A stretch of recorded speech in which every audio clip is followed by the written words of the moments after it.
नमस्कार, आप देख रहे हैं एनएमएफ न्यूज में आपके साथ शबनम।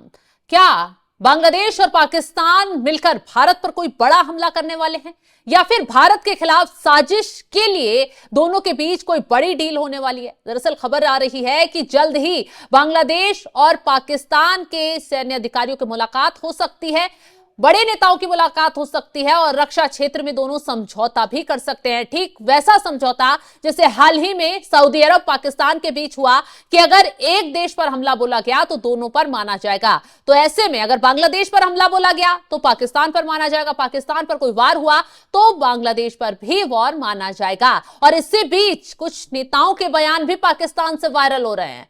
एक हैं शहबाज शरीफ की पार्टी के नेता जो खुलकर ये कह रहे हैं कि ढाका को परेशान किया तो अंजाम खतरनाक होगा, और दूसरी तरफ हैं जमाते इस्लामी के मौलाना जो खुलेआम धमकी दे रहे हैं, कश्मीर को अलग करा कर रहेंगे। आज इसी पर चर्चा करेंगे। चर्चा के लिए हमारे साथ जुड़े हुए हैं वरिष्ठ पत्रकार पंकज प्रसून जी। पंकज जी, आपके पास आऊं, पहले इन लोगों के बयान सुनवाते हैं दर्शकों को। ये जो भारतीय आजादार बैठे हैं ना, ये अवाम का खून चूसने के लिए कभी इन्हें गुलामी से आजाद नहीं करना चाहते, चाहे वो बांग्लादेश का पानी बंद करने की सूरत में हो, चाहे वो फितनांगेजी करके जो है वो मुसलमान को मुसलमान से लड़वाने की सूरत में हो। अब मुसलमान नौजवान जो है ना वो इस चीज को बड़े अच्छे तरीके से इनकी साजिशों को समझ चुके हैं। अब पाकिस्तान और बांग्लादेश का बचा बचा जो है वो उस्मान हादी है। उस्मान हादी को तो शहीद कर दिया लेकिन उसकी सोच को शहीद नहीं कर सके। आज मुकम्मल तौर पे भारतीय आजादारी जो है उसको रिजेक्ट कर चुकी है बांग्लादेश की अवाम, मुकम्मल तौर पे रिजेक्ट कर चुकी है। और मैं अपने बांग्लादेशी बहन भाइयों को कहना चाहता हूं कि हम आपके साथ खड़े हैं। पाकिस्तानी अवाम, पाकिस्तान और पाकिस्तानी अफवाज आपके साथ खड़ी है। अगर कोई माशी दबाव बांग्लादेश पे डालने की कोशिश करेगा या बांग्लादेश की खुद मुख्तारी पर अटैक करने की कोशिश करेगा तो पाकिस्तान की बाशऊर अवाम आपके साथ खड़ी होगी। आज इस बांग्लादेश की सरजमीन पर हम ये वादे कर देना चाहते हैं कि इस्राइल का कश्मीर पर एक नाजायज कब्जा है। तो सुन लिया आपने कि कैसे खुलेआम धमकी भारत को दी जा रही है। तो पंकज जी, क्या बांग्लादेश और पाकिस्तान के बीच वैसा ही समझौता होने वाला है जैसे सऊदी के साथ पाकिस्तान ने हाल ही में किया था? ये खुद को बचाने की कोशिश कर रहा है क्या पाकिस्तान? नहीं, आपने बहुत सही कहा। सऊदी और पाकिस्तान के बीच एक रक्षा समझौता हुआ था कि एक देश पे हुआ हमला दोनों देशों पे माना जाएगा। बिल्कुल। और उसके बाद हुआ क्या, इस समझौते के महज 4 दिनों के बाद टीटीपी ने दे दनादन पाकिस्तानियों को मारा।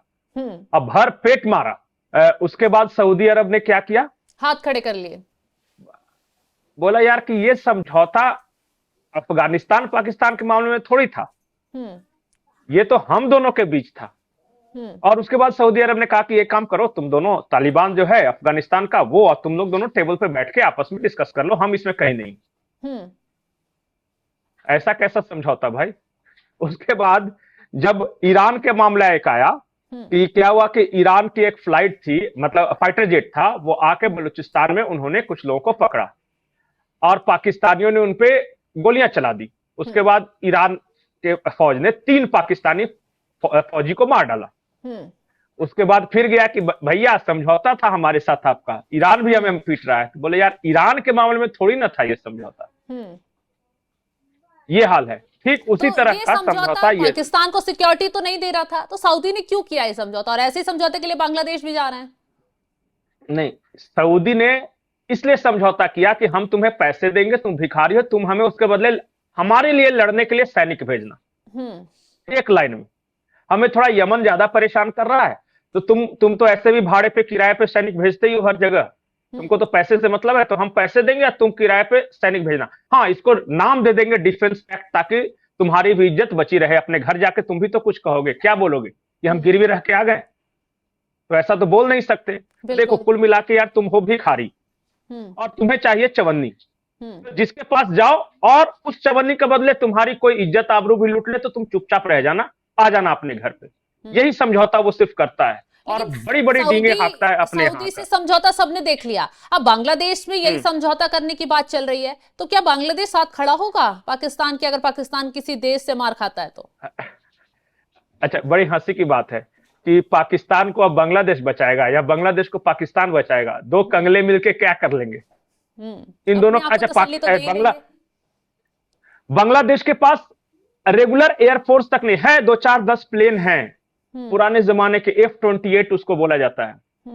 और अभी अभी एक सबमरीन खरीदा था कुछ दिन पहले, सबमरीन वो चाइना से खरीदा था पर इनको चलाना नहीं आता था। तो चाइना के टेक्नीशियंस आए और वो इनके बदले चलाते हैं। अच्छा। ये तो हाल है। जो बांग्लादेश की फौज, ये जो स्टूडेंट्स हैं ना, वहां पे सड़क पर प्रोटेस्ट कर रहे होते हैं, जब 500-1000 स्टूडेंट आ जाते हैं तो डेली स्टार के दफ्तर के बाहर आपने देखा होगा हाथ जोड़ के खड़े हैं कि भाई आधा घंटा दे दो, उनको निकाल लेने दो, उसके बाद तुम दफ्तर जला देना, फूंक देना। ऐसी फौज आपको लगता है कि भारत के खिलाफ पाकिस्तान की रक्षा करेगी? लेकिन पंकज जी, सवाल एक ये भी खड़ा हो रहा है कि बांग्लादेश पे ना तो कोई देश वार कर रहा है, ना ही किसी देश की वजह से वहां बवाल भड़का है, वहां के कट्टरपंथी, वहां के स्टूडेंट खुद सड़कों पर हैं, तो फिर किस बात का समझौता? अपने ही देश के लोगों से लड़ने के लिए पाकिस्तान से समझौता कर रहे हैं या फिर किसी और साजिश में उलझा रहे हैं बांग्लादेश को? शेख चिल्ली का नाम सुना है? शेख चिल्ली बैठे बैठे ख्वाब देखता रहता है कि अगर भारत हमला करेगा तो उधर से पाकिस्तान हमला करेगा, इधर से चाइना मेरी मदद करेगा और इधर से बांग्लादेश मदद करेगा, तीनों मिलकर इंशाल्लाह हम भारत को गुत्थम गुत्था कर देंगे। ये बैठे बैठे जो बच्चे ख्वाब देखते हैं ना, उस तरह का ये ख्वाब था। न तो अच्छा, पाकिस्तान 2 टुकड़े हुआ, चाइना आज तक मदद किया? उस वक्त भी तो चाइना अमेरिका से बड़ी अच्छी दोस्ती थी, नहीं मदद किया। पाकिस्तान को कारगिल में हराया, किसने मदद की पाकिस्तान की? कोई नहीं। चारों तरफ से पाकिस्तान जूते खा रहा है, आज तक कोई मदद करने के लिए आया नहीं। तो उसी तरह बांग्लादेश वॉर के समय 1971 में जब ढाका अलग हुआ, लिबरेट हुआ, तो ढाका की किसी ने आज तक मदद की? नहीं किया। देखिए, दुनिया जो है ना, भिखारियों को भीख देती है, उनके साथ डील नहीं करती। ये जहां जाते हैं सिर्फ मांगने जाते हैं। लेकिन पाकिस्तान को भी तो दौर याद करना चाहिए कि भारत ने एक बॉर्डर से खड़े होकर 3 देशों से लड़ाई लड़ी थी ऑपरेशन सिंदूर के दौरान। तो ये तो 2 छोटे-मोटे देश हैं। वो पता है पाकिस्तान को, लेकिन जज्बे वाली कौम है ना। अब देखिए, जिसके पास ताकत नहीं होता उसके पास सिर्फ जज्बा ही तो होता है, झूठ बोलने का वो भी। हाँ, पता नहीं, एक घटिया सी शायरी सुनाता है कि जब जंग हो नाकाबिल तो शमशीर नहीं देखी जाती, और मैंने कहा सब लात खाने वाला शायरी रट के रखा है। मतलब हम कितना ही मार खाएंगे, मतलब कि हम उनका मुकाबला नहीं कर सकते लेकिन फिर भी लड़ेंगे, तो इसे बेवकूफी कहते हैं। वो पाकिस्तान का एक फौजी ये कह रहा था कि हमें पता है कि हम हारेंगे लेकिन इंशाल्लाह हम लड़ेंगे, हम अमेरिका से लड़ेंगे तो रशिया से लड़ेंगे, तो पता नहीं किससे, भारत से लड़ेंगे, इजराइल से लड़ेंगे, वो किससे लड़ेंगे, खाने को खुद ही नहीं और लड़ने के लिए बेचैन। लेकिन पंकज जी, भारत को भी तो अलर्ट रहना होगा, क्योंकि जिस तरीके से दोनों देशों की नजदीकी लगातार बढ़ रही है, सीआईए का हाथ है इनके सर पर, और जिस तरीके से आईएसआई अपने ठिकाने बांग्लादेश में बना रहा है, तो ये तो भारत के लिए भी चिंता का विषय है ना। देखिए, मैं आपको बताऊं, भारत का लीग दूसरा है और पाकिस्तान बांग्लादेश का दूसरा है। भारत के जो जिस कैटेगरी में जो आता है भारत देश, उस कैटेगरी में अमेरिका, रशिया, चाइना आते हैं, जर्मनी आते हैं, उस कैटेगरी का देश है। और ये कैटेगरी वो है जिसमें सूडान, सोमालिया, पाकिस्तान, बांग्लादेश, ये सब आते हैं। अगर एक टॉप का 5 है तो दूसरा बॉटम का 5 है। हाँ, न्यूसेंस वैल्यू है, क्योंकि जब भी पाकिस्तान या चाइना को लगता है कि चलो थोड़ा भारत को छेड़ते हैं, तंग करते हैं, तो वो पाकिस्तानियों के थ्रू करता है। यही उसका वैल्यू, और उसके बदले उनको पैसे दे देता है। ये काम करो, बहुत दिन से कुछ शांति है तो एक काम करो, पहलगाम में जाके टूरिस्टों को मार दो और उसके बदले तुम हमको पैसे वैसे दे देंगे। बस इतना ही वैल्यू है और कोई नहीं। बांग्लादेश का तो वो भी नहीं, चलो कम से कम पाकिस्तान इस स्ट्रेटेजिक लोकेशन पे तो है कि कम से कम अमेरिका को जरूरत पड़ेगी तो अफगानिस्तान के खिलाफ वॉर में इस्तेमाल करेगा, ईरान के खिलाफ वॉर में इस्तेमाल करेगा। बांग्लादेश को कहां इस्तेमाल करेगा? वो तो चारों तरफ से भारत से घिरा हुआ है। उसको सिर्फ एक इस्तेमाल है सीआईए अमेरिका के लिए कि अराकान प्रांत में रेयर अर्थ मिनरल्स हैं, उसको निकालने के लिए बांग्लादेश चाहिए उसको। लेकिन भारत के सेवन सिस्टर्स को तो ये लोग लगातार टारगेट कर रहे हैं ना, नॉर्थ ईस्ट। तो इनको ये पता नहीं कि 7 सिस्टर्स का 21 भाई भी है। ये भूल जाते हैं ना उनका, ये इनको सिर्फ बहनें दिख रही हैं कि उसको हम छेड़ देंगे, लेकिन पता नहीं कुछ। अरे भारत के टोटल कितने राज्य हैं? 21 राज्य बाकी बच गए कि नहीं? वो तो 7 सिस्टर्स 7 राज्यों को देख रहा है, तो बाकी कुछ नहीं करेंगे 21? बिल्कुल जाहिर सी बात है। तो बस, तो वो जो लफंगों को सिर्फ 7 सिस्टर्स दिखाई दे रही है, उसका ये दिखाई नहीं दे रहा है कि 21 मजबूत भाई भी है। इतनी पिटाई करेगा कि लुंगी छोड़ के भागेंगे। वो पैंट छोड़ के भागे थे वेस्ट वाले। अभी तो क्या है कि देखिए, भारत बड़ा देश है, थोड़ा कान में मक्खियां भिन भिन आती है तो आदमी थोड़ा बहुत हटा देता है कि चलो भाई फुटो। इतनी ही वैल्यू है इनकी। ये भारत से लड़ने की बात करते हैं, भारत से छोड़ दीजिए, ये बीएसएफ से नहीं लड़ सकते, कोस्ट गार्ड से नहीं लड़ सकते, ये सीआरपीएफ से भी नहीं लड़ सकते। इनके पास कैपेसिटी ही नहीं है। बस लेकिन सड़कों पे पाकिस्तान के माइक पास लगा के परमाणु चिंगार हथियार देना कहाँ है, जिसकी खोखली धमकी तो अक्सर देता है। तो पाकिस्तान आपको लगता है कि बांग्लादेश के लिए अपने परमाणु हथियार का इस्तेमाल करिए? वो खुद के लिए ही नहीं इस्तेमाल किया और भारत ने देख लिया उसका परमाणु हथियार की ताकत। जहां पे परमाणु हथियार छुपाया था जिस सुरंग में, उसी सुरंग में मार दी मिसाइल, दोनों तरफ से जाम हो गया। लेकिन खुलासा तो ये भी हुआ ये था तो कि हाल है। पाकिस्तान के परमाणु हथियारों का कंट्रोल तो अमेरिका में है, क्या बिना वहां की इजाजत के वो पाक- हमला नहीं कर सकता? नहीं, पाकिस्तान का खुद का परमाणु हथियार नहीं। मैं आपको बता रहा हूं कैसे। जब भारत ने विस्फोट किया था 1998 में, तो within a week Pakistan ने अपना बता दिया कि हमने धमाका किया है। भारत के धमाके की सैटेलाइट तस्वीरें वगैरह सब है। पाकिस्तान का नहीं है, आज तक प्रूफ नहीं। अच्छा। उसमें एक अब्दुल कादिर नाम का उसका एक ये था, साइंटिस्ट था। उस पर यह आरोप लगा था कि वो ईरान को या कहीं कहीं से चोरी छुपे करके कुछ पार्ट्स जमा कर रहा था। वो भी अमेरिका द्वारा प्लांटेड खबर थी। बाद में कोर्ट में यह साबित हो गया कि अब्दुल कादिर कुछ नहीं कर रहा था। बाद में वो जेल में सड़ के मर गया, उसको बाहर नहीं आने दिया। हकीकत यह है कि जब भारत ने परमाणु धमाका किया तो अमेरिका को यह लगा कि बगल में चाइना के पास परमाणु बम है, भारत के पास परमाणु बम है, उस पूरे एरिया में हमारा कंट्रोल कहीं नहीं है। तो उन्होंने अपने परमाणु हथियार लाके पाकिस्तान में रख दिए। मतलब और बता दिया कि पाकिस्तान का खौफ भरने के लिए बाकी देशों में नहीं, कि बता दिया कि पाकिस्तान ने भी कर लिया है भाई, ये भी परमाणु संपन्न राज्य है।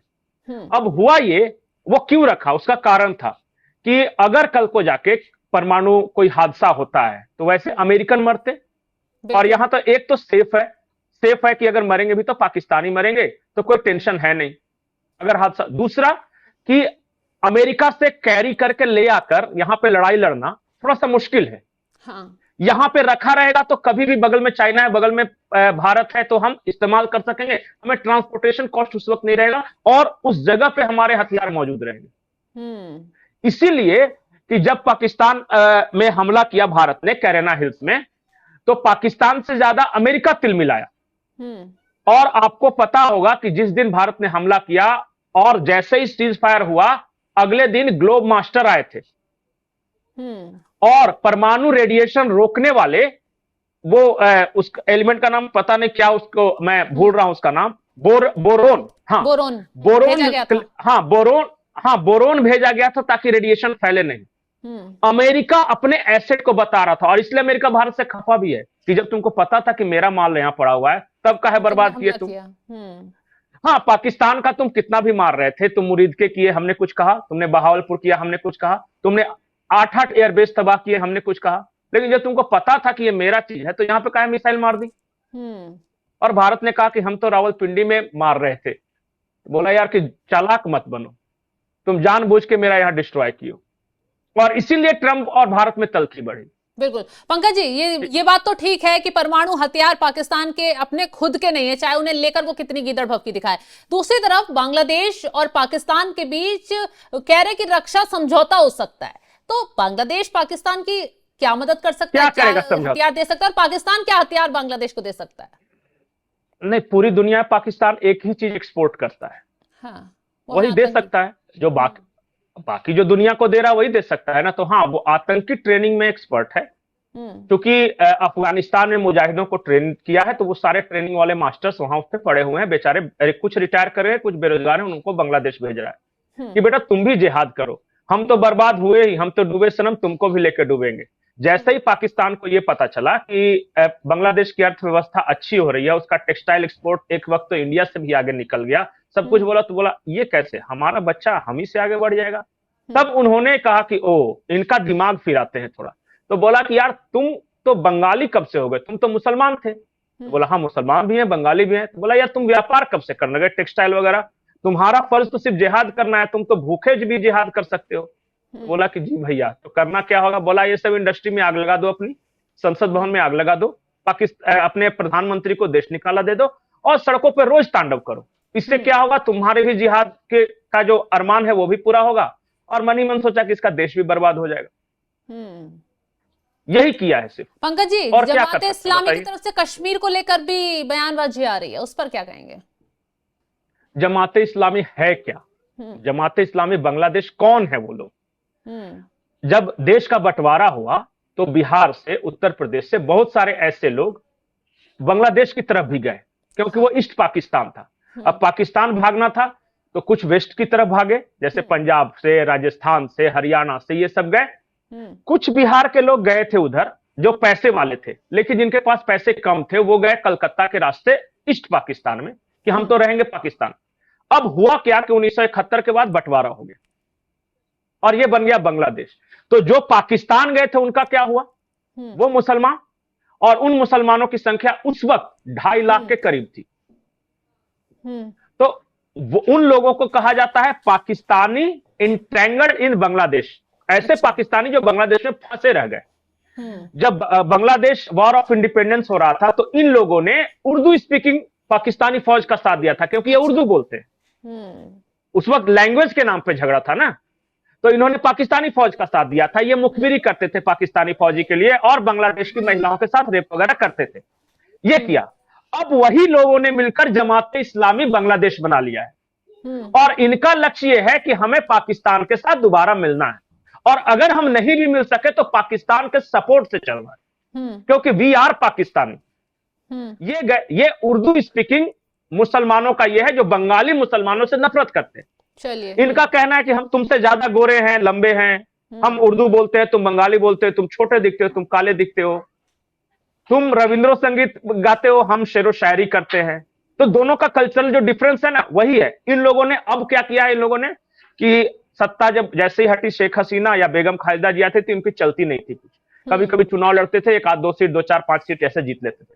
अब इनको मौका मिल रहा है कि हम बांग्लादेश की सत्ता पे काबिज हो जाए, और वही ये सब कर रहे हैं। ये जितने आपको भाषण देते दिखाई देते हैं ना, मैक्सिमम आपको जमात वाले मिलेंगे और उनका हुलिया देखिएगा, वो सब उर्दू बोलते हैं। विरोध प्रदर्शन में ज्यादातर वही लोग नजर आ रहे हैं, सड़कों पर उतरे हुए हैं। चलिए, एग्जैक्टली। और इन लोगों ने ISIS, अल कायदा, ये सबको बुला लिया है वहां पे मदद करने के लिए। बिल्कुल।